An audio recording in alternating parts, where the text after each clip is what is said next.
পালনে ও সবসময় সতর্ক। ওর প্রশ্নই আসে না টাকনুর নিচে পান যাওয়া, টাকনুর নিচে পান যাওয়া প্রশ্নই আসে না। এই এই আজকে এখানে যারা উপস্থিত হয়েছেন, আমার মাইকের আওয়াজ অনেকেই যাচ্ছে। এই এলাকায় তো ইফতার মাহফিল প্রত্যেক দিনই হবে, তাই না? না প্রত্যেক মাসে হবে? আবার যদি সামনের বছর হয় তাহলে আপনারা একটা ইফতার মাহফিল করবেন। তা আপনাকে তো ইফতার মাহফিল ওই দূরের মাহফিলে যাওয়ার কথা বলছি না, আপনার এলাকায় একটা ইফতার মাহফিল, আপনি ফিরে রয়েছেন। আমি আজ থেকে দেখলাম ওই মল্লার মাঠে অনেকে বসে রয়েছে, অনেক মুরব্বীও বসে রয়েছে। আল্লাহ, আমি তাদেরকে অনেক পরহেজগার মনে করি। এখানে কত সুন্দর সুন্দর আলোচনা হলো, আমার চাইতে অনেক ভালো ভালো আলোচনা আপনারা শুনছেন না ইতিপূর্বে? কত সুন্দর সুন্দর আলোচনা হয়েছে, একটু হলো দাগ কাটিনি কারোর হৃদয়ে।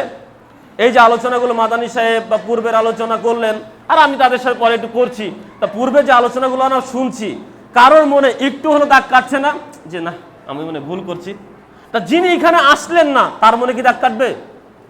তার মনে দাগ কাটবে? কাটবে না, কারণ তিনি তো আলোচনা শুনেননি। উনি আমারও অন্তর্ভুক্ত রয়ে গিয়েছেন, কারণ এখানে আলোচনা সুন্দর হচ্ছে, কিন্তু তার মনেও দাগ কাটছে না যে এত সুন্দর আলোচনা থেকে আমি এখানে বসে থাকি কি করে।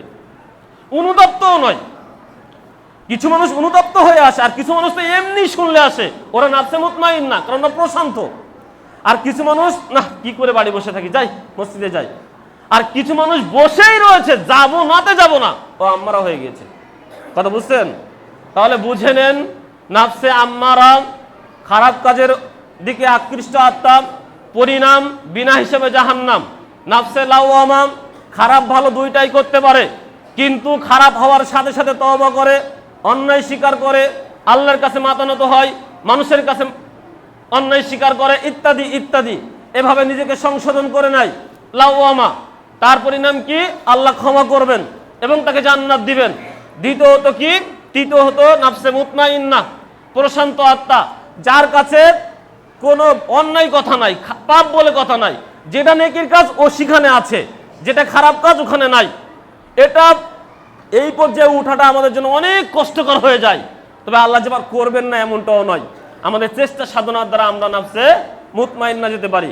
এই নাফসে মুতমাইন্নার পুরস্কার কি? ওই যে আমরা সবসময় কিন্তু এই আয়াত পড়ি, সবচেয়ে বেশি মনে হয় ইমাম সাহেবরা এই আয়াত তেলাওয়াত করেন। আমি এমন কোনো মসজিদের ইমাম দেখি না যে আয়াত তেলাওয়াত করে নামাজ পড়ায় না, সবাই এই আয়াত পড়ে। কি? ইয়া আইয়াতুহান নাফসুল মুতমাইন্নাহ ইরজিই ইলা রাব্বিকি রাদিয়াতাম মারদিয়া ফাদখুলি ফি ইবাদি ওয়াদখুলি জান্নাতি। আয়াত প্রায় প্রায় পড়ে না ইমাম সাহেবরা? এখানে কি বলছেন? আল্লাহ বলছেন, আল্লাহ ডেকে বলছেন। কে ডেকে বলছেন? ইয়া আইয়াতুহান নাফসুল মুতমাইন্নাহ, হে প্রশান্ত আত্মা, ইরজিই ইলা রাব্বিকি রাদিয়াতাম মারজিয়া, বের হয়ে আসো তোমার রবের দিকে, রবের কাছে সন্তুষ্ট চিত্তে, সন্তোষজনক ভাবে। ইরজিই ইলা রাদিয়াতাম মারজিয়া, রাজিয়া হয়ে এবং মারজিয়া হয়ে, সন্তুষ্ট চিত্তে সন্তোষজনক ভাবে তুমি তোমার রবের কাছে চলে আসো। ফাদখুলি ফি ইবাদি, আর তুমি প্রবেশ করো যারা আমার ইবাদত গুজর বান্দা ছিল তাদের দলে। অদখুলি জান্নাতি, এবং প্রবেশ করো আমার জান্নাতে। সুবহানাল্লাহ। অতএব আমরা যেন আল্লাহ তাআলার এই আহ্বানে সাড়া দিতে পারি। আল্লাহ যেন আপনাকে আমাকে ডেকে বলেন, ইয়া আইয়াতুহান নাফসুল মুতমাইন্নাহ ইরজি ইলা রাব্বিকি রাদিয়াতাম মারদিয়া ফাদখুলি ফি ইবাদি ওয়াদখুলি জান্নাতি। আমরা এই আহ্বান চাই কিনা? আল্লাহর পক্ষ থেকে এই আহ্বান চাই কিনা? চাই। অতএব আলোচনার সময় শেষ, আলোচনা গুটিয়ে নিলাম। অতএব আল্লাহ আমাদেরকে আম্মারা থেকে বের হয়ে আসার চেষ্টা তৌফিক দান করুক, কারণ আম্মারা হলে উপায় নেই, বিনা হিসেবে জাহান্নাম। লাওয়ামা থেকে আমাদেরকে নাফসে মুতমাইন্নার অধিকারী হিসাবে কবুল করুক। আমাদের হৃদয়টিকে, আমাদের নফসটাকে আল্লাহ নাফসে মুতমাইন্না হিসাবে কবুল করে নিক।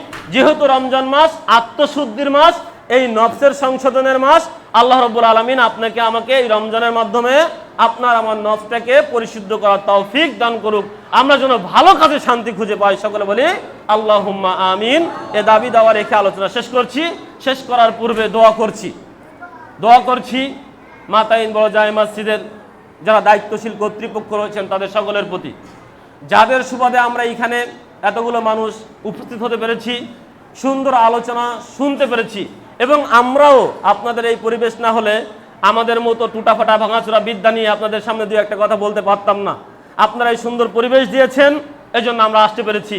কৃতজ্ঞতা এবং জাযায়ে খায়ের পুরস্কার কামনা করছি, উত্তম কল্যাণ কামনা করছি মাতাইন বড় জামে মসজিদের পাঠাগারের সদস্যবৃন্দর প্রতি। যে যুবক ছেলেরা তাদের অর্থবিত্ত, তাদের সময় অন্যায় কাজে দিতে পারতেন, আম্মারার কাজে দিতে পারতেন, কিন্তু না দিয়ে তারা পুরো শান্তির কাজে দিয়েছেন, মুতমাইন্নার কাজে দিয়েছেন। এখানে এমন একটি সুন্দর আয়োজনে আঞ্জাম দিয়েছেন। একটা অনুষ্ঠান করা কত কষ্ট। যারা অনুষ্ঠান করে মানুষ বলে যে খেতে দেয় সেই জানে খাইতে দেওয়া কেমন কষ্ট, আর যে খাইতে না দেয় সে খাওয়ার ভুল ধরতে জানে, যে লবণ হয়নি, ঝাল হয়নি, তেল হয়নি। কিন্তু খাইতে দেওয়া এমন কষ্ট যে খাইতে দেয় সে জানে। তা একটা অনুষ্ঠান করা, সেটাকে সাকসেস করা বা সে পর্যন্ত নিয়ে আসা, এর পেছনে কত মেধা, কত শ্রম, কত অর্থবিত্ত দিতে হয় সেটা যারা করে সেটা জানে। তা আপনারা মুরব্বীরা সাপোর্ট দিয়েছেন, যুবকরা আঞ্জাম দিয়েছেন, মেধা দিয়েছেন, শ্রম দিয়েছেন এবং অর্থবিত্ত দিয়েছেন। যারা এই কাজে আঞ্জাম দিয়েছেন, আল্লাহ তাদেরকে কবুল করে নিক, তাদের প্রচেষ্টাকে কবুল করে নিক, তাদের দুনিয়াবী জীবনে হায়াতে তাইয়্যিবা দান করুক, রিজিকে বারাকা দান করুক এবং পরকালীন জীবনে যেন আল্লাহ তাআলার এই নাফসে মুতমাইন্নার অধিকারী হয়ে আল্লাহ তাআলার আহ্বানে, আল্লাহ তাআলা কর্তৃক আহ্বান নিয়ে এই দুনিয়া থেকে বিদায় নিতে পারে এবং জান্নাতে প্রবেশ করতে পারে, জান্নাতুল ফেরদাউসে মেহমান হতে পারে। এই দাবি এবং দোয়া আল্লাহর নিকটে পেশ করছি। আল্লাহ তুমি আমাদেরকে কবুল করে নাও, আমাদের খেদমতগুলো কবুল করে নাও, আমাদের জীবনের গুনাহ খাতা মাফ করে দাও, আমরা যেন রমজান পালন করতে পারি। রমজানে লাইলাতুল কদরের ফজিলত শুনেছি, এই লাইলাতুল কদরকে যেন উদযাপন করতে পারি। আল্লাহ আমাদের উপস্থিত নারী পুরুষকে সকলকে তৌফিক দান করো। এই দাবি দোয়া তোমার দরবারে রেখে আজকের দিনের সংক্ষিপ্ত আলোচনা এখানেই শেষ করছি।